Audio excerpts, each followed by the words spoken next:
नमस्कार नमस्कार सर्वांना. स्वागत आहे आपलं नवं राजकीय ज्ञान मार्गदर्शन या युट्यूब चॅनल मध्ये. आपलं मनपूर्वक स्वागत करतो. तर मित्रांनो बघा, आपल्या स्थानिक स्वराज्य संस्थांच्या मालिकेमध्ये आपण ग्राम प्रशासन, ग्रामसभा, ग्रामपंचायत, पंचायत समिती आणि जिल्हा परिषद या ग्रामीण स्थानिक स्वराज्य संस्थांचा अभ्यास केला. तर आज आपण नागरी स्थानिक स्वराज्य संस्थांचा अभ्यास सुरू करणार आहोत आणि त्यामधील पहिला आणि अत्यंत महत्त्वाचा विषय म्हणजेच नगर परिषद म्हणजेच नगरपालिका. तर या व्हिडिओमध्ये बघा, आपण नगर परिषद म्हणजे काय, तिची उद्दिष्टे, रचना, नगरसेवक, नगराध्यक्ष, मुख्याधिकारी, कार्य, उत्पन्नाचे स्रोत, विषय समित्या आणि स्पर्धा परीक्षेसाठी महत्त्वाचे मुद्दे अतिशय सोप्या भाषेत समजून घेणार आहोत. चला तर मग आजच्या या नगर परिषद या विषयाला आपण सुरुवात करूया. तर बघा, स्क्रीनवर दिसत असेल आपल्याला की नगर परिषद, नगरपालिका म्हणजे काय. तर बघा मित्रांनो, नगर परिषद किंवा नगरपालिका ही नागरी भागातील स्थानिक स्वराज्य संस्था आहे. म्हणजे ज्या शहरांची लोकसंख्या महानगरपालिका स्थापन करण्या इतकी नसते त्या शहरांमध्ये नगर परिषद स्थापन केली जाते. आता नगर परिषद शहरातील नागरिकांना पिण्याचे पाणी, स्वच्छता, रस्ते, पथदिवे, कचरा व्यवस्थापन, आरोग्य सेवा, सार्वजनिक उद्याने आणि इतर आवश्यक नागरी सुविधा उपलब्ध करून देते. म्हणजे थोडक्यात सांगायचं झालं तर शहराचा दैनंदिन कारभार आणि विकास करणारी संस्था म्हणजेच नगर परिषद होय. तर बघा, पुढची स्लाइड बघूया. पुढची स्लाइड आहे नगर परिषदेची उद्दिष्टे. याच्यात बघा, नगर परिषदेचे मुख्य उद्दिष्ट म्हणजे शहराचा नियोजनबद्ध आणि सर्वांगीण विकास करणे, नागरिकांना स्वच्छ पिण्याचे पाणी, चांगले रस्ते, स्वच्छता, पथदिवे, आरोग्य सुविधा, कचरा व्यवस्थापन आणि सुरक्षित वातावरण उपलब्ध करून देणे हे नगर परिषदेचे प्रमुख ध्येय असते. याशिवाय शहराचे सुशोभीकरण, सार्वजनिक उद्याने, बाजारपेठा, स्मशानभूमी, सार्वजनिक स्वच्छतागृहे आणि इतर नागरी सुविधा विकसित करणे हे देखील नगर परिषदेचे महत्त्वाचे उद्दिष्ट आहे. तर बघा, लोकांच्या सहभागातून शहराचा शाश्वत विकास करणे हे नगर परिषदेचे अंतिम ध्येय आहे. पुढच्या स्लाइड. आता बघा, नगर परिषदेचे वर्गीकरण केलेले आहे की जसं अ, ब, क, ते आपण बघूया. तर महाराष्ट्रामध्ये नगर परिषदांचे वर्गीकरण प्रामुख्याने लोकसंख्येच्या आधारावर केले जाते. म्हणजे ज्या नगर परिषदेच्या क्षेत्राची लोकसंख्या 1 लाखांपेक्षा जास्त असते ती अ वर्ग नगर परिषद मानली जाते. 40,000 ते 1 लाख लोकसंख्या असलेली नगर परिषद ब वर्ग म्हणून ओळखली जाते.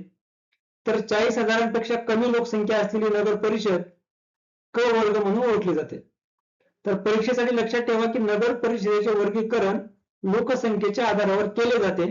हा प्रश्न नेहमी स्पर्धा परीक्षांमध्ये वारंवार विचारला जातो, म्हणून हे आपण लक्षात ठेवायचं आहे. पुढच्या स्लाइड कडे वळूया.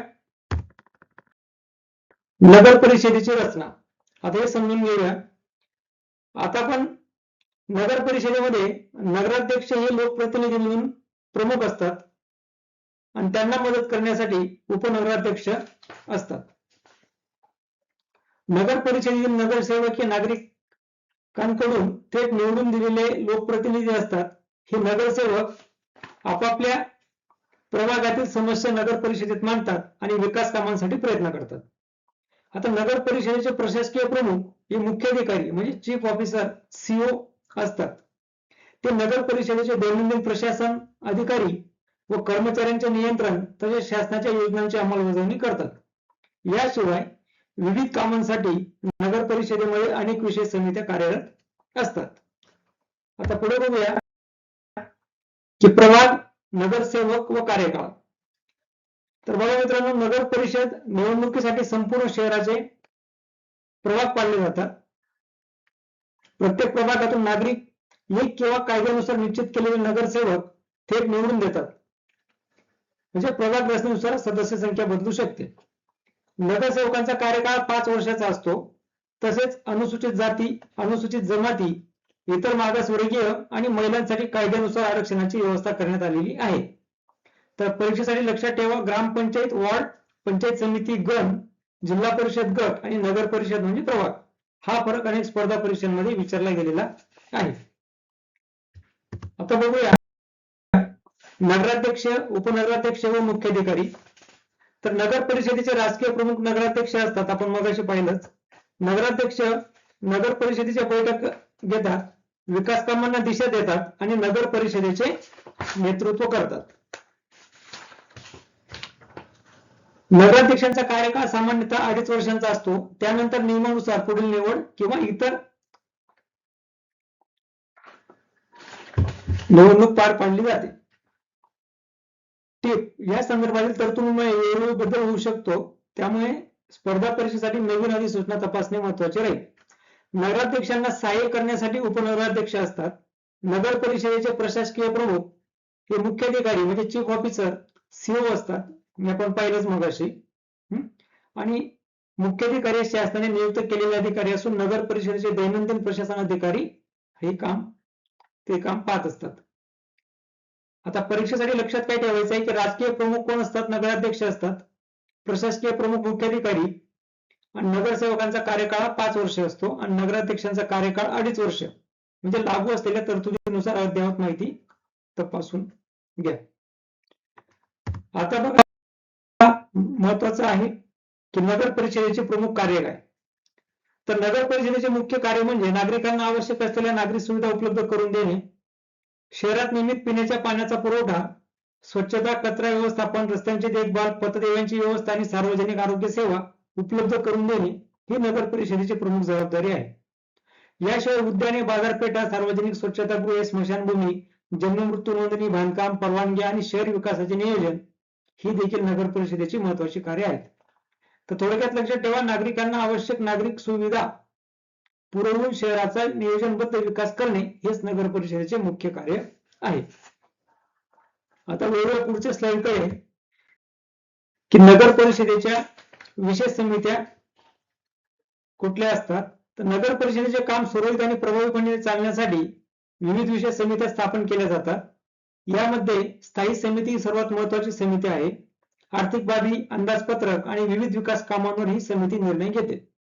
याशिवाय बांधकाम समिती रस्ते आणि इमारतींची कामे पाहते.